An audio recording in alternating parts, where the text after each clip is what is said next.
on whether or not parents should use corporal punishment or spanking as a form of discipline for their children has been an ongoing controversial debate for many years. However, steadily each year, the number of experts that advise against spanking have greatly increased for a variety of reasons. More and more studies conducted each year continue to yield findings that suggest that spanking leads to many negative aspects in a child's life, and ultimately does more harm than good in the long run.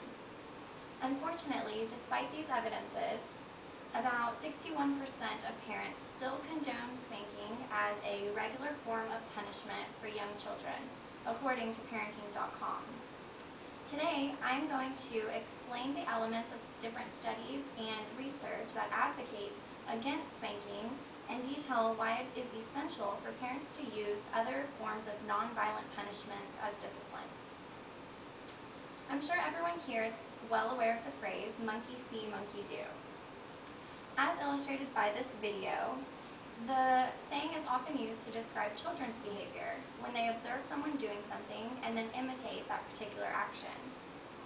While this particular example illustrates the adorable side of this type of mimicry, the concept turns very unpleasant when it is directly related to the issue of spanking.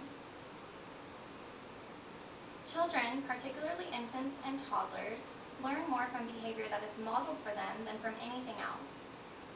Spanking demonstrates to children that it is acceptable to hit people as a way to resolve a problem.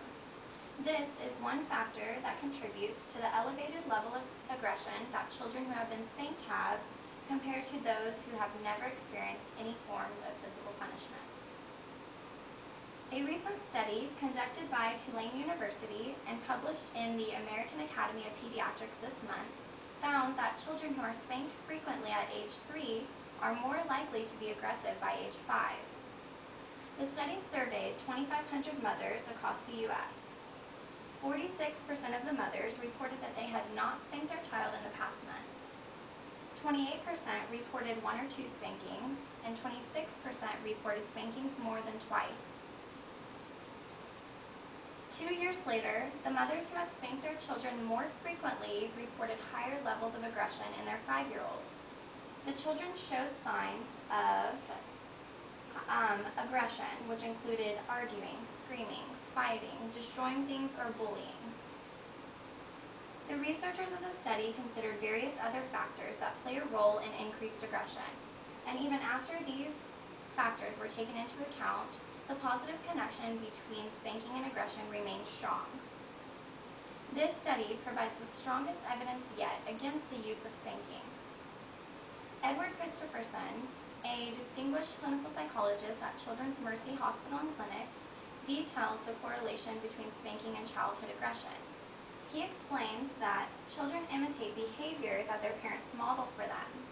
If parents use spanking as a means of controlling their children, then their children are much more likely to use physical force when dealing with playmates and siblings.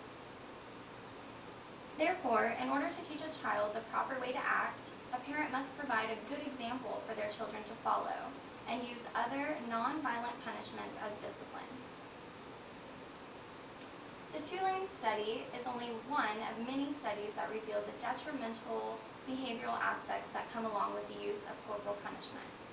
Another study, led by a University of New Hampshire professor, Murray Strauss, focuses the results of spanking in relation to a child's IQ and explains the negative effects that spanking can have on a child's cognitive skills and their ability to perform well intellectually.